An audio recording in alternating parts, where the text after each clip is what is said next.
نحمده ونصلي ونسلم على رسوله الكريم اما بعد فاعوذ باللہ من الشیطان الرجیم بسم اللہ الرحمن الرحیم۔ معزز ناظرین کرام،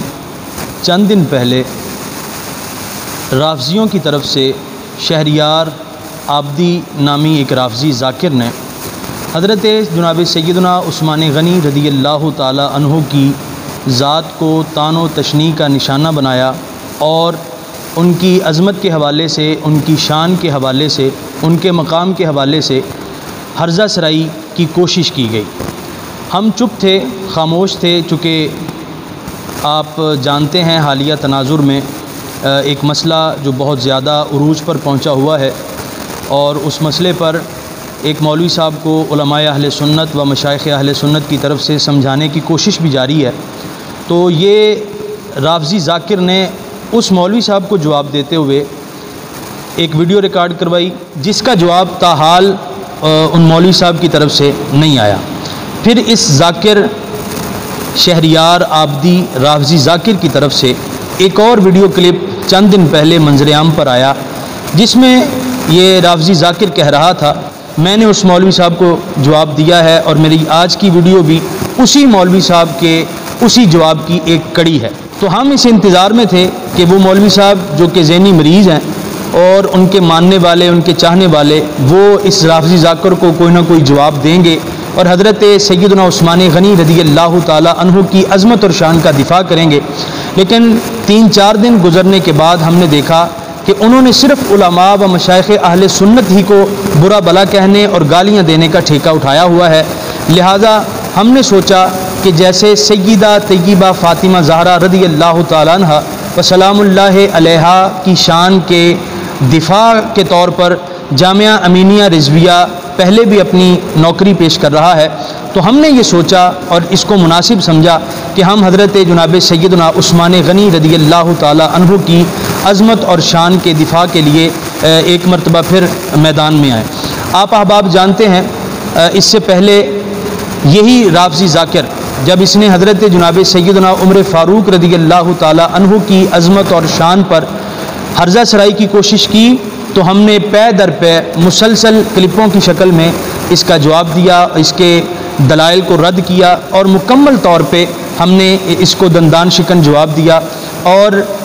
ہمارے جوابات آنے کے بعد کسی رافضی ذاکر، شہریار عابدی تو ایک طرف، کسی رافضی ذاکر کے اندر یہ جرت اور ہمت نہیں ہوئی کہ ہم نے جس طریقے سے ان کے دلائل کا جواب دیا اور جس طریقے سے ہم نے ان کے دلائل کو رد کیا کہ وہ ہمارے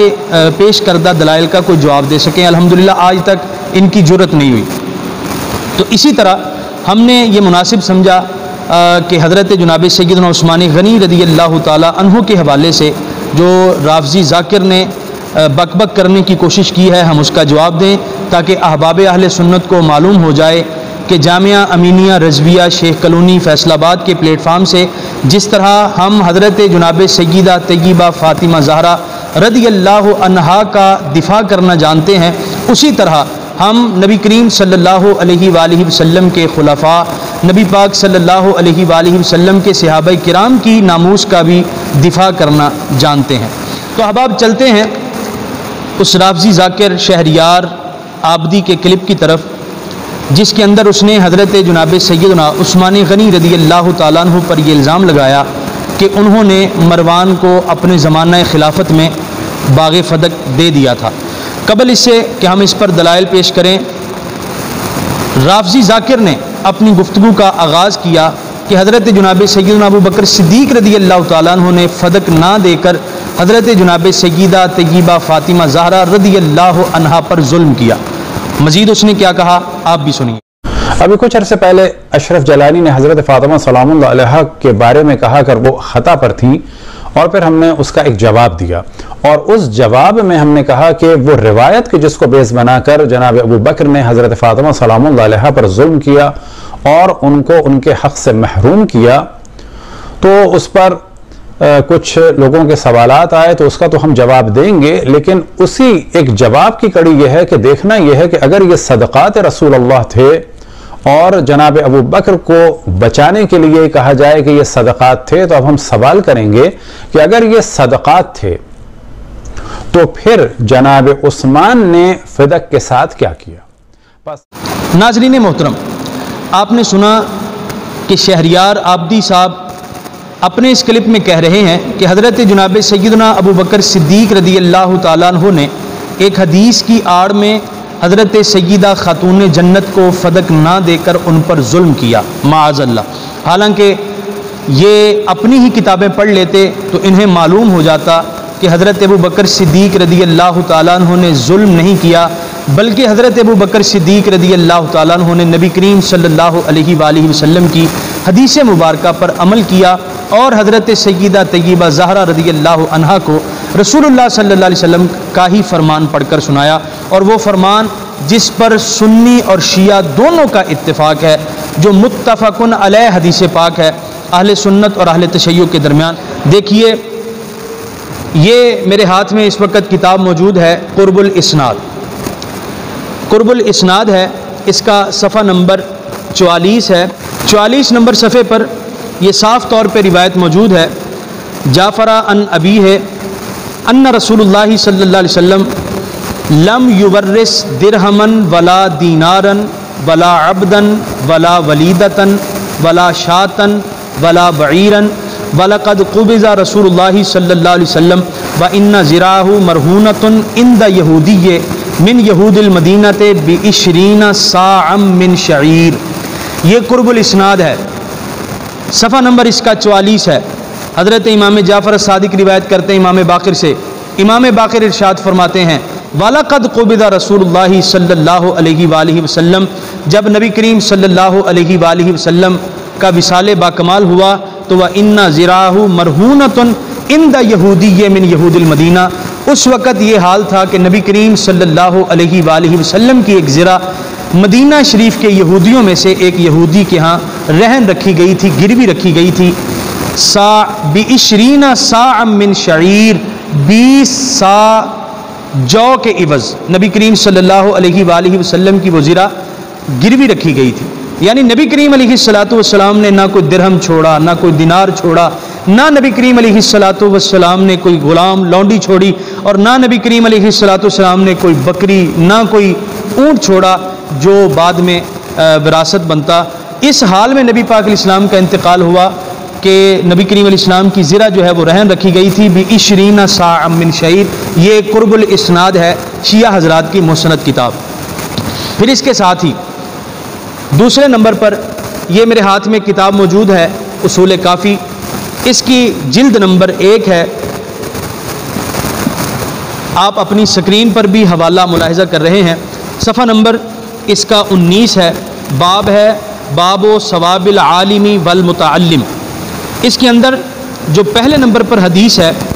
نبی کریم علیہ السلام نے ارشاد فرمایا وَإِنَّ الْعُلَمَاءَ وَرَثَةُ الْأَنْبِيَاءِ ان الانبیاء لم یورثوا دینارا ولا درہما ولکن ورثوا العلم فمن اخذ منہ اخذ بحظ وافر۔ حضرت امام جعفر صادق فرماتے ہیں نبی کریم علیہ السلام نے ارشاد فرمایا علماء انبیاء کے وارث ہیں، ان الانبیاء لم یورثوا دینارا ولا درہما، انبیاء وراثت میں درہم و دینار نہیں چھوڑتے، بلکہ ولکن ورثوا العلم، بلکہ انبیاء وراثت میں علم چھوڑ کے جاتے ہیں، اور پھر بعد والوں پر منحصر ہے کہ وہ اس علم سے کتنا فائدہ اٹھاتے ہیں۔ یہ اصول کافی ہے، جلد 1 ہے، صفحہ نمبر 19 کے اوپر یہ حدیث پاک موجود ہے۔ پھر اس کے ساتھ ساتھ تیسرے نمبر پر یہی اصول کافی ہے، اس کا صفحہ نمبر 133 ہے، 133 کے اوپر یہ روایت موجود ہے، قال ابو عبداللہ علیہ السلام، امام جعفر صادق فرماتے ہیں ان سلیمان وارث داود، کہ سلیمان علیہ السلام جو تھے وہ حضرت داؤد کے وارث ہوئے، وَإِنَّ مُحَمَّدًا وارث سلیمان، اور محمد صلی اللہ علیہ وآلہ وسلم سلیمان کے وارث ہوئے، وَإِنَّا وَرِثْنَا مُحَمَّدًا صلی اللہ علیہ وآلہ وسلم، اور ہم مصطفیٰ کریم علیہ السلام کے وارث ہیں، اور وارث کس چیز میں ہیں؟ وَإِنَّ عِنْدَنَا عِلْمَ التَّوْرَاةِ وَالْإِنْجِيلِ وَالزَّبُورِ وَتِبْيَانَ مَا فِي الْأَلْوَاحِ۔ یہ وراثت کس چیز کی وراثت ہے؟ حضرت امام جعفر صادق نے واضح فرما دیا، فرمایا ہم نبی کریم علیہ السلام کے وارث ہیں اس لیے کہ ہمارے پاس تورات کا بھی علم ہے، ہمارے پاس زبور انجیل کا بھی علم ہے، اور وہ جو الواح موسوی ہیں ان کا بھی علم ہمارے پاس موجود ہے۔ یہ اصول کافی ہے، جلد 1 ہے، صفحہ نمبر 133 کے اوپر یہ واضح طور پر موجود ہے۔ پھر چوتھے نمبر پر یہی اصول کافی ہے، اس کا صفحہ نمبر 134 ہے، صاف طور پہ موجود ہے۔ حضرت امام جعفر صادق فرماتے ہیں ان داود وارث علم الانبیاء و ان سلیمان وارث داود و ان محمدن صلی اللہ علیہ وسلم وارث سلیمان و انا ورثنا محمدن صلی اللہ علیہ وآلہ وسلم، کہ جس طرح نبی کریم صلی اللہ علیہ وآلہ وسلم وارث ہوئے حضرت سلیمان کے اور حضرت داؤد وارث ہوئے علم انبیاء کے، تو وہ کہتے ہیں اسی طرح ہم نبی پاک علیہ السلام کے وارث ہیں۔ کیوں؟ وَإِنَّ عِنْدَنَا صُحُفَ إِبْرَاهِيمَ وَأَلْوَاحَ مُوسَىٰ، کیونکہ ہمارے پاس ابراہیم علیہ السلام کے صحف موجود ہیں اور ہمارے پاس الواح موسوی کا علم موجود ہے۔ اسی طرح 5ویں نمبر پر آپ حضرات اپنی سکرین پر بھی حوالہ ملاحظہ کر رہے ہیں، یہ شیعہ حضرات کے مجتہد کلینی کے دادا استاد ہیں فرات بن ابراہیم، ان کی تفسیر ہے تفسیر فرات الکوفی، اس کا صفحہ نمبر 82 ہے، نجف سے طبع ہوئی ہے۔ اس کے اندر صاف طور پہ موجود ہے ان عبداللہ ابن ابی اوفا قال خرج رسول اللہ صلی اللہ علیہ وسلم ونحن فی المسجد المدینہ، حضرت عبداللہ بن ابی اوفا کہتے ہیں کہ ہم مسجد مدینہ میں یعنی مسجد نبی میں موجود تھے کہ نبی کریم علیہ السلام تشریف لائے، اور نبی کریم علیہ السلام نے آ کر خطاب فرمایا، اور اس خطاب کا ایک حصہ ہم آپ حضرات کے سامنے رکھنا چاہتے ہیں۔ حضرت نبی کریم علیہ السلام نے حضرت علی کو مخاطب کرتے ہوئے ارشاد فرمایا وَأَنْتَ أَخِي وَوَارِثِي، اے علی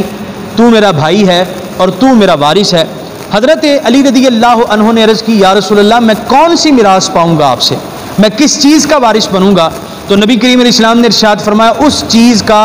وارث بنے گا جس چیز کا وارث میں بناؤں، یعنی اپنے سے پہلے انبیاء سے جو مجھے وراثت ملی ہے وہ وراثت میں تمہیں دوں گا۔ تو حضرت علی رضی اللہ عنہ نے عرض کی یا رسول اللہ آپ کو کیا وراثت ملی ہے؟ نبی کریم علیہ السلام نے ارشاد فرمایا کتاب و ربہم و سنت و نبیہم، کتاب و سنت وراثت میں ملی ہے۔ معلوم ہوا کہ حضرت ابو بکر صدیق رضی اللہ تعالیٰ عنہ نے جو فرمان رسول سنایا تھا، یہ میں نے 5 حوالے رافضیوں کے اپنے گھر سے پیش کیے ہیں، شیعہ حضرات کی معتبر اور مستند کتابوں سے پیش کیے ہیں کہ حضرت ابو بکر صدیق رضی اللہ تعالیٰ عنہ نے جو حدیث سنائی تھی، جو فرمان رسول سنایا تھا، وہ فرمان رسول حق تھا، اور حضرت ابو بکر صدیق رضی اللہ تعالیٰ عنہ نے ذرہ برابر بھی ظلم نہیں کیا۔ اس کے بعد دوسرے نمبر پر رافضی ذاکر شہریار عابدی نے یہ دعویٰ کیا کہ حضرت عثمان غنی رضی اللہ تعالیٰ عنہ نے فدق جو تھا وہ مروان کو دے دیا کہ جناب عثمان نے فدق کے ساتھ کیا کیا۔ اب اس سے پہلے کہ ہم یہ بیان کریں کہ فدق کے ساتھ کیا کیا، تو خلاصتاً تو یہ بتائیں کہ فدق دے دیا انہوں نے اپنے چچا زاد بھائی کو مروان بن حکم کو، لیکن اپنے پورے کلپ کے اندر انہوں نے ایک بھی دلیل کسی حدیث کی کتاب سے نہیں پیش کی کہ جس میں یہ صراحت موجود ہو کہ حضرت عثمان غنی رضی اللہ تعالی عنہ نے مروان کو فدق دے دیا تھا۔ یعنی دعویٰ کیا کیا اور اس پر دلیل ایک بھی پیش نہیں کر سکے، کسی حدیث کی کتاب سے وہ یہ صراحتاً نہیں دکھا سکے کہ حضرت عثمان رضی اللہ تعالیٰ عنہ نے مروان کو باغ فدق دیا تھا۔ بس وہ قصے کہانیاں سناتے رہے اور ادھر ادھر کی کتابوں سے حوالے بے سند واقعات، کبھی المعارف کا حوالہ دے دیا ابن قتیبہ کی، اس کے اندر بھی بے سند قصہ کہانی، کبھی تاریخ ابی الفدا کا حوالہ پڑھ دیا۔ یہ قصے کہانیاں سنانا چھوڑیں، قوم کو، عوام کو قصے کہانیاں نہ سنائیں، بلکہ وہ روایت پیش کر کے ہم پر الزام لگائیں جو متصل ہو، جس کی سند صحیح ہو، تاکہ وہ آپ کا الزام قابل التفات بھی تو ہو نا۔ آپ کبھی اٹھاتے ہیں تاریخ ابی الفدا، کبھی آپ المعارف اٹھاتے ہیں، کبھی کوئی کتاب اٹھاتے ہیں جس کے اندر سند ہی نہیں ہے، اور قصے کہانیاں سنا سنا کے آپ اہل سنت کو الزام دیتے ہیں، اور حضرت عثمان رضی اللہ تعالیٰ عنہ اور دیگر جلیل القدر صحابہ کرام علیہم رضوان کی شان میں بک بک کرتے ہیں۔ تو اپنے اس دعوے پر کہ مروان کو حضرت عثمان رضی اللہ تعالیٰ عنہ نے فدق دے دیا تھا، شہریار عابدی صاحب نے سنن ابی داؤد کی ایک حدیث پڑھی جو جلد 4 صفحہ 590 پر موجود ہے، حدیث نمبر ہے 2972۔ سنن ابو داؤد کا اور صفحہ نمبر ہے 402 اور ہم نے ہائی لائٹ کیا ہوا ہے کہ یہاں پر یہ موضوع ڈسکس ہوا ثم اقطعها مروان. اب اس کا ترجمہ کیا ہے پھر یہ زمین مروان نے اپنے لیے خاص کر لی. اب یہاں پر سوال یہ پیدا ہوتا ہے کہ مروان نے اپنے لیے خاص کر لی، یہ جملہ کہا جا رہا ہے در حقیقت جناب عثمان کو بچانے کے لیے، جبکہ حقیقت کیا ہے کہ یہ زمین جناب عثمان نے مروان کو دے دی،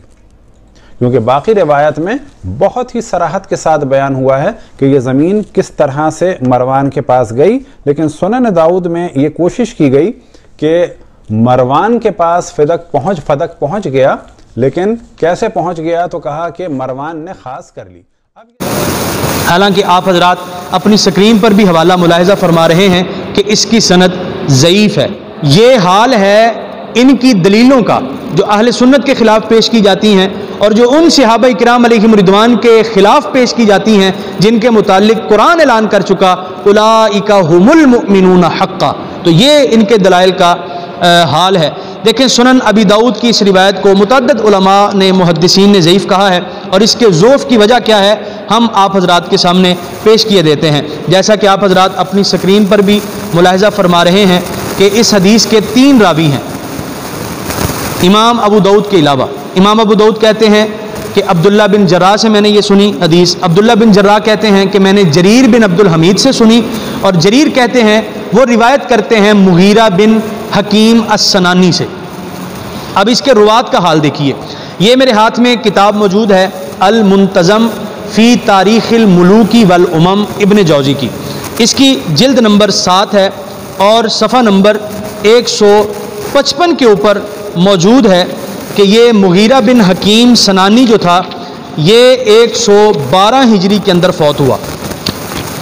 112 ہجری کے اندر. آپ حوالہ اپنی سکرین پر بھی ملاحظہ فرما رہے ہیں. یہ دیکھیں 608ویں نمبر پر صفحہ 155 ہے المغیرہ بن حکیم السنانی. وہ کہتے ہیں کہ یہ 112 ہجری کے اندر فوت ہوا، اس کا جو مرکزی راوی ہے. پھر اس المغیرہ بن حکیم سے جو روایت کر رہا ہے جریر بن عبد الحمید، یہ میرے ہاتھ میں موجود ہے المنتظم. اس کی جلد نمبر 9 ہے اور صفحہ نمبر 157 کے اوپر واضح طور پر یہ موجود ہے کہ یہ جریر بن عبد الحمید جو مغیرہ بن حکیم سے روایت کر رہا ہے یہ 110 ہجری کے اندر پیدا ہوا. یعنی ایک ایسا بندہ جو 110 ہجری کے اندر پیدا ہوا ہے وہ اس آدمی سے روایت کر رہا ہے جو 112 ہجری کے اندر فوت ہوا. جب مغیرہ بن حکیم سنانی کی وفات ہوئی اس وقت جریر بن عبد الحمید کی عمر تقریباً 2 سال تھی. تو معلوم ہوا کہ درمیان میں ایک راوی ہے، درمیان میں انقطاع ہے، یہ سند متصل نہیں. تو یہ پہلے انقطاع دور کریں، اس کے بعد ابو داؤد کی اس روایت کو ہمارے خلاف الزاماً پیش کریں، وگرنہ یہ حالات ہیں آپ کے دلائل کے. اس کے ساتھ ساتھ پھر آپ نے کہا جی عون المعبود کے اندر یہ لکھا ہے، فتح الباری کے اندر یہ لکھا ہے، امام خطابی یہ کہتے ہیں. تو جواباً عرض ہے کہ ان سب نے اسی ابو داؤد کی حدیث کی توضیح میں جو کچھ کہا ہے وہ کہا ہے، لیکن جب بنیاد ہی صحیح نہیں، تو جب یہ حدیث ہی منقطع ہے، ضعیف ہے، اس کے اندر انقطاع موجود ہے، لہٰذا اس حدیث پر کسی قسم کا تبصرہ کیسے قابل قبول ہو سکتا ہے. اچھا پھر اس کے ساتھ ہی میں ایک اور طرف احباب کی توجہ دلانا چاہتا ہوں. یہ میرے ہاتھ میں موجود ہے نہج البلاغہ، اس کا صفحہ نمبر 127 ہے اردو ترجمے کے ساتھ، خطبہ نمبر 15 ہے. یہاں پر صاف موجود ہے، یعنی حضرت عثمان کی عطا کردہ جاگیریں جب مسلمانوں کو پلٹا دیں تو فرمایا خدا کی قسم اگر مجھے ایسا مال بھی کہیں نظر آتا جو عورتوں کے مہر اور کنیزوں کی خریداری پر صرف کیا جا چکا ہوتا تو اسے بھی واپس پلٹا لیتا، اسے بھی واپس پلٹا لیتا. یہ مولا علی رضی اللہ تعالیٰ عنہ فرما رہے ہیں. وہ ہمارا اس کتاب پر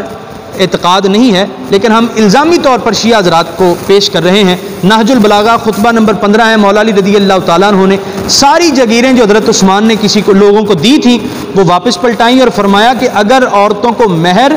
اور کنیزوں کی خریداری پر بھی جو مال خرچ کیا ہوتا مجھے معلوم ہوتا تو میں وہ مال بھی واپس لے کر بیت المال میں جمع کر دیتا. اب بتائیں اگر ابو داؤد کی روایت کو صحیح مانا جائے تو اس کے اندر موجود ہے کہ فدق بنی مروان سے عمر بن عبدالعزیز نے واپس لیا، جبکہ یہاں پر موجود ہے کہ حضرت علی رضی اللہ تعالیٰ عنہ نے ہر وہ جاگیر جو حضرت عثمان نے لوگوں کو بیجا بغیر ضرورت کے دی تھی وہ آپ نے واپس لے لی۔ اگر حضرت عثمان رضی اللہ تعالیٰ عنہ کی دی گئی جاگیریں نہج البلاغہ کے مطابق حضرت علی نے واپس لے لی تھی تو پھر فدق کے لیے عمر بن عبدالعزیز کا ہی کیوں انتظار کیا گیا؟ معلوم ہوا کہ وہ کہانی من گھڑت ہے، وہ جھوٹی کہانی ہے جس کو بنیاد بنا کر حضرت عثمان رضی اللہ تعالیٰ عنہ پر ہرزہ سرائی کی جا رہی ہے، اور یہ بات کہیں سے ثابت ہی نہیں کہ حضرت علی رضی اللہ تعالیٰ عنہ نے بنی مروان سے فدق لیا ہو۔ جب یہ بھی ثابت نہیں تو معلوم ہوا کہ حضرت عثمان نے مروان کو فدق دیا ہی نہیں تھا، یہ صرف کہانی گھڑی گئی ہے حضرت عثمان رضی اللہ تعالیٰ عنہ کی ذات کو تان اور تشنیع کا نشانہ بنانے کے لیے۔ اچھا، پھر اس کے بعد عجیب لوگ ہیں آپ نے ہوا میں ایک تیر مارا، وہ جی نبی پاک علیہ الصلوۃ والسلام نے اپنی زندگی میں فدق حضرت سیدہ فاطمہ رضی اللہ عنہا کو دے دیا تھا، اور پھر آپ چپکے سے یہاں سے گزر گئے، کوئی حوالہ نہیں پیش کیا، کوئی آپ نے یہاں پر دلیل نہیں دی، تو ہم آپ کے دعوے کو نرا دعویٰ ہی سمجھتے ہیں اور ہوا میں تیر کے مترادف سمجھتے ہیں۔ ہاں، جب آپ اس پر دلائل دیں گے اپنے اس دعویٰ پر کہ حضرت نبی پاک علیہ السلام نے سیدہ زہرا کو زندگی میں فدق دے دیا تھا تو انشاءاللہ العزیز ہم آپ کے دلائل کا بھرپور طریقے سے جواب دیں گے، جس طرح کے تسلسل سے ہم جواب دیتے آ رہے ہیں۔ پھر اس کے بعد آپ نے اس افسانوی دعوے کے بعد یہ کہا کہ جی فدق کے علاوہ جو صدقات تھے وہ صدقات بھی سیدہ فاطمہ رضی اللہ عنہا کو ملنے چاہیے تھے، وہ جس طرح نبی پاک علیہ السلام ان صدقات میں سے خرچ کرتے رہے سیدہ فاطمہ بھی اس میں سے خرچ کرتی رہیں۔ اب یہاں پر سوال یہ ہوگا کہ اگر یہ صدقات رسول اللہ صلی اللہ علیہ وسلم تھے اور وہ بتاتے چلیں کہ ان اموال کو رسول اللہ صلی اللہ علیہ وسلم البتہ فدق کو نہیں، فدق جناب فاطمہ سلام اللہ علیہ کو زندگی میں دے دیا تھا، باقی جو اموال تھے وہ بھی رسول اللہ صلی اللہ علیہ وسلم کے اپنے تھے۔ اب یہ اور بات ہے کہ وہ مال وہ صدقے میں دیتے تھے، وہ صدقے میں دیتے تھے یہ الگ موضوع ہے، لیکن ان کے بعد یہ اموال ان کی دختر کے ہاتھ میں جانا چاہیے تھے، اور پھر وہ بعد میں وہی کام کرتی کہ جو رسول اللہ صلی اللہ علیہ وسلم کرتے تھے، یعنی صدقے میں دے دیتی، لیکن وہ مال ان کو نہیں دیا گیا۔ بعد میں جناب عثمان نے یہ مال اس ملعون شخص کو یعنی مروان کو دے دیا۔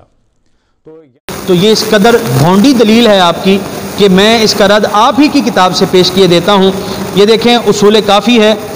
جلد نمبر 1 ہے، صفحہ نمبر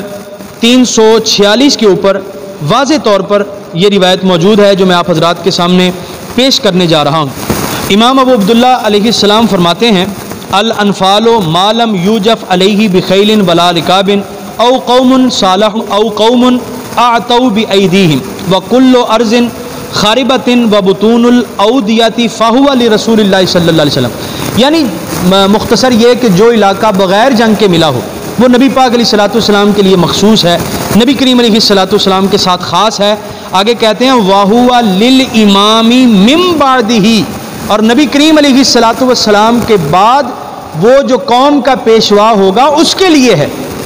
تو یہ آپ تو کہہ رہے ہیں کہ حضرت سیدہ فاطمہ کو یہ صدقات ملنے چاہیے تھے، جبکہ یہ حضرت امام جعفر صادق کا فرمان ہے اصول کافی کے اندر کہ وَهُوَ لِلْإِمَامِ مِن بَعْدِهِ، کہ وہ مال نبی کریم علیہ الصلوۃ والسلام کے بعد، وہ صدقات نبی کریم علیہ الصلوۃ والسلام کے بعد قوم کے پیشوا کے حوالے کیے جائیں گے۔ تو یہ آپ بتائیں آپ کی بات ٹھیک ہے یا کافی کی بات ٹھیک ہے؟ آپ سچ بول رہے ہیں یا کافی سچ بول رہی ہے؟ یقیناً ایک کے گلے میں لعنت اللہ علی الکاذبین کا طوق تو ضرور پڑ کے رہے گا۔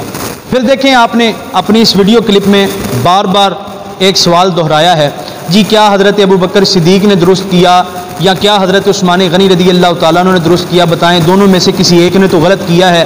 اگر حضرت ابو بکر صدیق کا یہ فیصلہ درست تھا کہ یہ چونکہ صدقہ ہے، انبیاء کا ورثہ ترکہ جو ہے، یہ جو مال جائیداد چھوڑ کے جائیں وہ صدقہ ہوتا ہے قوم کے لیے، تو اگر انہوں نے صحیح کیا تو حضرت عثمان نے فدق مروان کو دے کر انہوں نے ضرور غلط کیا، اگر انہوں نے صحیح کیا تو انہوں نے غلط کیا۔ یہ آپ نے بار بار دہرایا ہے یہ سوال، تو میں جواباً یہ عرض کرتا ہوں کہ اگرچہ ہم نے دلائل سے واضح طور پر یہ ثابت کر دیا ہے کہ حضرت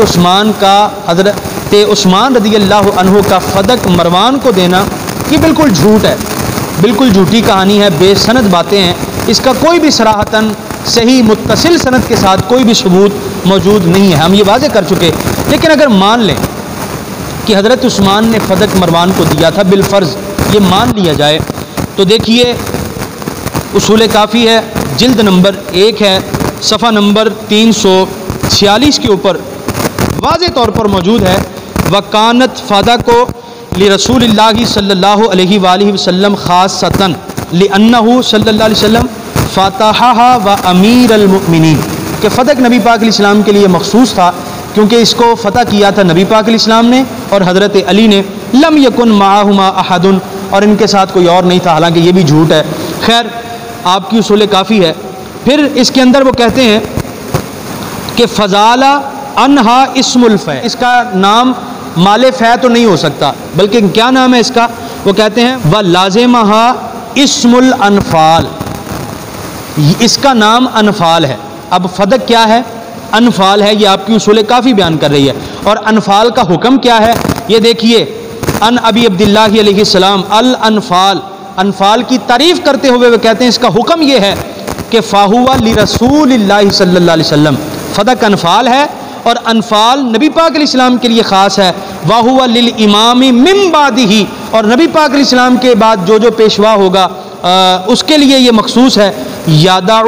حیث یشاء، پھر وہ چاہے وہ قوم کا وہ پیشوا، قوم کا وہ امام اس مال کے ساتھ جو مرضی کرے۔ یہ آپ کی اصول کافی ہے، جلد 1 ہے، صفحہ نمبر 346 کے اوپر واضح موجود ہے کہ فدق انفال ہے، اور انفال رسول اللہ صلی اللہ علیہ وسلم کے بعد قوم کا امام، قوم کا پیشوا جیسے چاہے اس مال کو خرچ کرے۔ تو ہم آپ کی اصول کافی پڑھ کے جواب دیں گے۔ میں نے شروع میں 5 روایتیں پڑھی ہیں کہ حضرت ابو بکر صدیق رضی اللہ تعالیٰ عنہ کا فیصلہ درست تھا شیعہ کی کتب سے، اور اب بھی شیعہ حضرات کی کتاب سے یہ ثابت کر رہا ہوں کہ حضرت ابو بکر صدیق کا فدق نہ دینا وہ فیصلہ بھی درست تھا، اور حضرت عثمان کا مروان کو بالفرض فدق دے دینا اصول کافی کی روح سے یہ فیصلہ بھی درست تھا۔ اگر آپ نے کسی کو لان تان کرنا ہے تو وہ کلینی صاحب کو کریے، وہ اصول کافی والے کو کریے، وہ ان راویوں کو کریے جنہوں نے یہ باتیں عوام تک، لوگوں تک پہنچائی اور کتابوں میں لکھ گئے۔ تو بالضرور یا تو آپ جھوٹے ہیں، کلینی سچا ہے، اور یا پھر آپ کی کتاب اصول کافی سچی ہے، اور لعنت اللہ علی الکاذبین کا طوق آپ کے گلے میں ہے۔ اب یہ فیصلہ آپ نے کرنا ہے یا عوام الناس نے کرنا ہے۔ پھر اس کے بعد آپ نے بڑا زور دیا کہ نبی کریم علیہ الصلاۃ والسلام نے حکم بن ابی العاص کو اور مروان کو نکال دیا تھا مدینہ شریف سے۔ اب یہ مروان بن حکم کون ہے؟ تو اس سے پہلے کہ مروان بن حکم کی بات ہو تو ہم بتاتے چلیں کہ یہ بیٹا ہے حکم بن عاص کا، یعنی جناب عثمان کے سگے چچا کا۔ اس کو رسول اللہ صلی اللہ علیہ وآلہ وسلم نے اور مروان کو مدینے سے نکال دیا تھا، اور نہ جناب ابو بکر کی ہمت ہوئی کہ اس کو دوبارہ بلا سکیں، اور نہ ہی جناب عمر کی ہمت ہوئی کہ اس کو دوبارہ بلا سکیں، لیکن جناب عثمان نے اس کو دوبارہ بلایا، اور نہ فقط یہ کہ بلایا بلکہ بہت زیادہ مال عطا کیا اور بہت زیادہ پاور دی۔ حالانکہ اس پر آپ کو دلیل نہیں پیش کر سکے، اور میں پوری ملت رافضیہ کو یہ چیلنج کر کے کہتا ہوں، کسی ایک حدیث کی کتاب سے، سیرت کی کتاب سے، کسی ایک کتاب سے صحیح سند کے ساتھ دکھائیے کہ نبی کریم علیہ الصلاۃ والسلام نے حکم بن ابی العاص کو اور مروان بن حکم کو مدینہ شریف سے نکالا۔ میں ان کی وکالت نہیں کر رہا، میں یہاں وکالت کر رہا ہوں حضرت جناب سیدنا عثمان غنی رضی اللہ تعالیٰ عنہ کی۔ لیکن چونکہ آپ نے حکم اور مروان والی بات کو اعتراض بنا کر، بنیاد بنا کر اعتراض کیا ہے سیدنا عثمان غنی رضی اللہ تعالیٰ عنہ پر، تو میں اس لیے جواب دے رہا ہوں تاکہ عوام کی معلومات میں بھی اضافہ ہو سکے۔ تو کسی کتاب سے صحیح سند کے ساتھ یہ بات ثابت نہیں ہے کہ حکم اور اس کے بیٹے مروان کو نبی کریم علیہ الصلاۃ والسلام نے مدینہ شریف سے نکالا ہو۔ الطبقات الکبریٰ، طبقات ابن سعد ہے، اس کی جلد نمبر 5 ہے، اور صفحہ نمبر 447 پر حکم بن ابی العاص کا ترجمہ موجود ہے۔ یہاں لکھا ہے کہ حکم بن عاص فتح مکہ کے دن مسلمان ہوا، ولم یزل بہا حتی کانت خلافت عثمان بن عفان رضی اللہ عنہ، یہ مکہ سے کبھی باہر گیا ہی نہیں یہاں تک کہ حضرت عثمان غنی رضی اللہ تعالیٰ عنہ کی خلافت آئی۔ فآذن له فدخل المدینہ فمات بہا فی خلافت عثمان بن عفان رضی اللہ عنہ، پھر حضرت عثمان رضی اللہ تعالیٰ عنہ آپ اس کو مدینہ شریف آپ نے بلایا، اور اس کی مدینہ میں ہی وفات ہوئی۔ وہو ابو مروان ابن الحکم و ام عثمان بن عفان، یہ مروان بن حکم کا باپ ہے، یعنی ابو مروان ہے، اور حضرت عثمان غنی رضی اللہ تعالیٰ عنہ کا چچا ہے۔ طبقات ابن سعد ہے، جلد 5 صفحہ نمبر 447 کے اوپر موجود ہے۔ لہذا یہ نکالنے کی کہانیاں کہ مدینے سے نکال دیا، یہ سب قصے اور کہانیاں ہیں، صحیح سند کے ساتھ پوری ملت رافضیہ کو چیلنج ہے کہ وہ حکم اور مروان کا مدینے سے نکالا جانا ثابت نہیں کر سکتے۔ اچھا، بالفرض اگر یہ بات مان بھی لی جائے کہ نبی کریم علیہ الصلاۃ والسلام نے مروان کو اور حکم کو مدینہ شریف سے نکال دیا تھا، حالانکہ ہے تو یہ غیر صحیح بات، درست نہیں ہے، لیکن برسبیل تنزل مان لیا جائے تو یہ دیکھیے آپ کے سامنے اس وقت کتاب موجود ہے زیدیہ فرقے کے بہت بڑے مجتہد محمد بن ابراہیم الوزیر کی الروض الباسم، اس کی جلد نمبر 1 ہے، صفحہ نمبر 278 کے اوپر موجود ہے۔ وہ کہتے ہیں کہ المحسن بن کرامہ، یہ معتزلی شیعہ ہے، وہ اپنی کتاب میں لکھتا ہے ان رسول اللہ صلی اللہ علیہ وسلم آذن فی ذالک لعثمان رضی اللہ عنہ۔ یہ زیدیہ فرقے کے مجتہد محمد بن ابراہیم الوزیر شیعہ، معتزلی شیعہ، محسن بن کرامہ کی کتاب کا حوالہ دے کے لکھتے ہیں کہ اس کے اندر یہ واضح طور پہ موجود ہے کہ نبی پاک علیہ السلام نے حکم کو مدینہ بلانے کی اجازت دے دی تھی، یعنی بالفرض مان بھی لیا جائے تو یہ اجازت بھی کتابوں کے اندر موجود ہے۔ لہذا حضرت عثمان غنی رضی اللہ تعالیٰ عنہ پر کسی قسم کا اعتراض نہیں کیا جا سکتا۔ پھر آپ نے بڑے وثوق سے کہا کہ یہ پورا خاندان ہی ملعون ہے، مروان کا خاندان، حکم کا خاندان، جبکہ روایات میں کثرت سے ذکر ہوا ہے اس پورے خاندان کے ملعون ہونے کا۔ حالانکہ ماہرین انساب نے لکھا ہے کہ مولا علی رضی اللہ عنہ نے اپنی بیٹی رملہ، اس کا نکاح مروان کے بیٹے معاویہ سے کیا۔ ماہرین انساب ہی کی کتب کے اندر یہ بات موجود ہے کہ حضرت امام حسن مثنیٰ، جو کہ امام حسن مجتبیٰ کے بیٹے ہیں، ان کی بیٹی اور حضرت فاطمہ بنت حسین ان کی بیٹی حضرت زینب، جو امام حسن کی پوتی ہے اور امام حسین کی نواسی ہے، ان کا نکاح مروان کے پوتے ولید بن عبد الملک کے ساتھ کیا گیا۔ یہیں پر بس نہیں، امام حسن کے بیٹے ہیں زید، ان کی بیٹی ہے حضرت نفیسہ، ان کا نکاح بھی ولید بن عبد الملک کے ساتھ کیا گیا۔ یہ آپ ہمیں اس طرح کی قصے کہانیاں نہ سنائیں کہ یہ پورا خاندان ہی ملعون ہے اور یہ ہے وہ ہے، اس طرح کی قصے کہانیاں نہ سنائیں۔ عمدۃ الطالب فی انساب آل ابی طالب، جو شیعہ حضرات کی کتاب ہے، جس میں حضرت بنی ہاشم جو آل ابی طالب ہیں ان کا پورا نسب نامہ اس کتاب کے اندر موجود ہے۔ تو یہ نہ ہو کہ ہم اس کا اردو ترجمہ جو ہے وہ کلپوں کی صورت میں عوام کو سنانا شروع کر دیں، تو لہٰذا اس طرح کی قصے کہانیاں نہ سنائی جائیں کہ یہ پورا خاندان ہی ملعون ہے۔ اگر یہ پورا خاندان جس طرح کہ آپ حرزہ سرائی کر رہے ہیں ملعون ہوتا تو مولا علی رضی اللہ تعالیٰ عنہ ان کے ساتھ اپنی بیٹی کا نکاح کرتے۔ امام حسن امام حسین رضی اللہ عنہما کی شہزادیاں جو ہیں وہ ان کے پوتوں کے گھر جاتی، تو یہ قصے کہانیاں کسی اور کو سنائیے گا۔ پھر آپ نے مروان کو بڑی گالیاں دیں۔ یہ یاد رہے کہ میں نہ حکم کی وکالت کر رہا ہوں نہ مروان کی وکالت کر رہا ہوں، چونکہ آپ نے ان دونوں شخصیات کو بنیاد بنا کر حضرت عثمان پر تان کیا ہے، تو یہ میں جواباً ساری گزارشات عرض کر رہا ہوں۔ جیسا آپ نے بہت گالیاں دیں مروان کو، کبھی خبیث کہا، کبھی ملعون کہا، کبھی فاسق کہا، کبھی کیا کہا، یہ آپ کے کلپ کے اندر موجود ہیں۔ لیکن میں آپ سے کہنا چاہتا ہوں کہ گالیاں دینے سے پہلے اپنی نہج البلاغہ کا یہ خطبہ ہی مولا علی رضی اللہ تعالیٰ عنہ کا پڑھ لیں۔ یہ نہج البلاغہ ہے، خطبہ نمبر 71 ہے۔ جب جمل کے دن مروان کو گرفتار کیا گیا اور اس کو قیدی بنا کر لایا گیا تو یہ صاف طور پہ موجود ہے، فاستشفع الحسن والحسین علیہم السلام، تو مروان کی سفارش کرنے والے امام حسن تھے، امام حسین تھے۔ یہ نہج البلاغہ ہے، خطبہ نمبر 71 ہے۔ تو حضرت امام حسن اور امام حسین تو اس کی سفارشیں کر رہے ہوں اور آپ کہیں وہ ملعون ہے، وہ فاسق ہے، وہ خبیث ہے، آپ گالیاں دیں، آپ کا تو مذہب ہی گالی دینا ہے، بلکہ گالی آپ کا مذہب ہی گالی ہے۔ یہ دیکھیں حضرت امام حسن اور امام حسین رضی اللہ عنہما نے اس کی سفارش کی مولا علی رضی اللہ عنہ کی بارگاہ میں، اور صرف یہیں پر بس نہیں بلکہ آپ حضرات اپنی سکرین پر دیکھ رہے ہیں شیعہ حضرات کے راوندی صاحب، انہوں نے اپنی کتاب النوادر کے اندر اور ان کے ملا باقر مجلسی نے اپنی کتاب بہار الانوار کے اندر یہ لکھا ہے،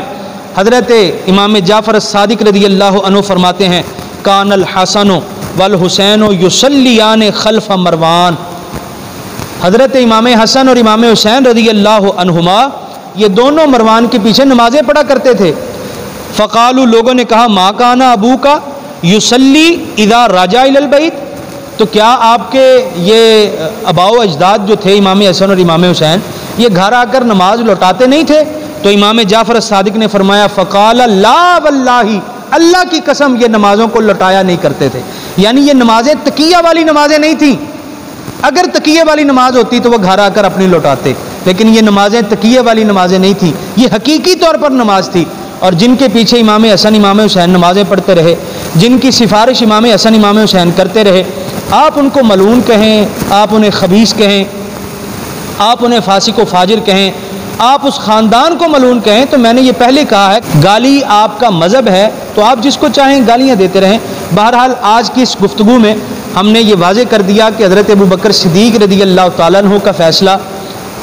وہ بھی درست تھا، اور جو انہوں نے حدیث سنائی ہم نے 5 حوالے شیعہ حضرات کی کتب سے پیش کر دیے ہیں، اور اسی طرح یہ بات بھی واضح کر دی کہ حضرت عثمان رضی اللہ عنہ نے آپ پر جو الزام لگایا جاتا ہے کہ آپ نے فدق مروان کو دیا، یہ بات بھی بالکل غلط ہے، اور یہ الزام بھی صرف الزام ہے۔ اللہ تعالی ہمیں اہل بیت اطہار اور صحابہ کرام علیہم رضوان کا سچا اور پکا محب اور ان کا اطاعت گزار بنائے۔ وما علیہ الا البلاغ۔